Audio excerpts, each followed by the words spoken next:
नमस्कार, मैं हूँ आपकी वंदना। स्वागत करती हूँ सुबह यादव अवधि गीत के चैनल पे। एक प्यारा सा विवाह गीत लेके आए हैं। कैसे लगेगा कमेंट बॉक्स में बताइएगा और चैनल को ज़्यादा से ज़्यादा सपोर्ट करिएगा। पाँच ही पेड़ बाबा बगिया लगाए हो, पाँच ही बैठे रखवार, घरम से निकलनी पतरी तिरिया लपकी भाई जाने जाए, घोड़वा चढ़ल राजा एक उतवा हो, दिहले न घोड़ा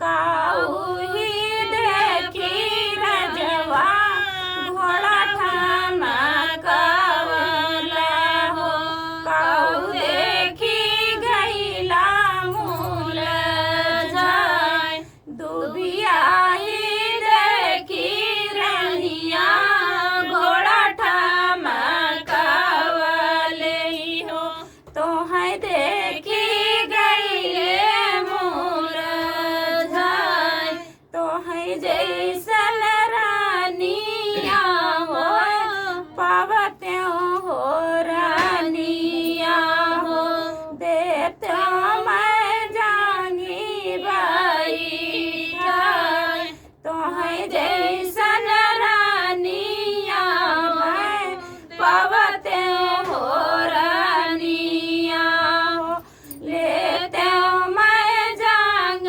बाई ठाई, तो है जैसन राजावा मैं पावते रे राजावा हो, देते मैं लाते लातिया, तो है जैसन राजावा मैं पावते रे राजावा हो, देते मैं लाते लातिया, के कर रनिया बिटिया से बिटिया हो, के कर तू पतो, के कर रनिया बारी बिया हलिया हो, ऐसा न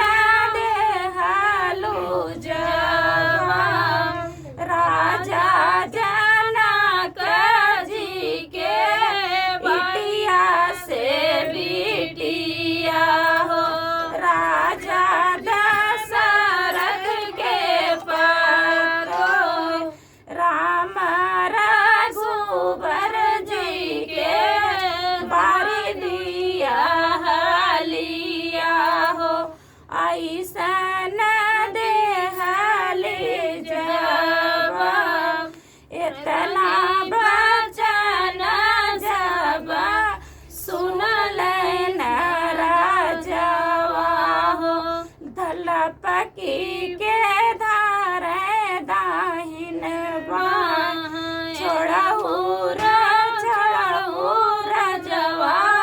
मोर दाहिन बहिया हो, बहिया पशु कुआर, जे कर रनिया भारी भैया हलिया हो, है धर बहिया पशु कुआर हो।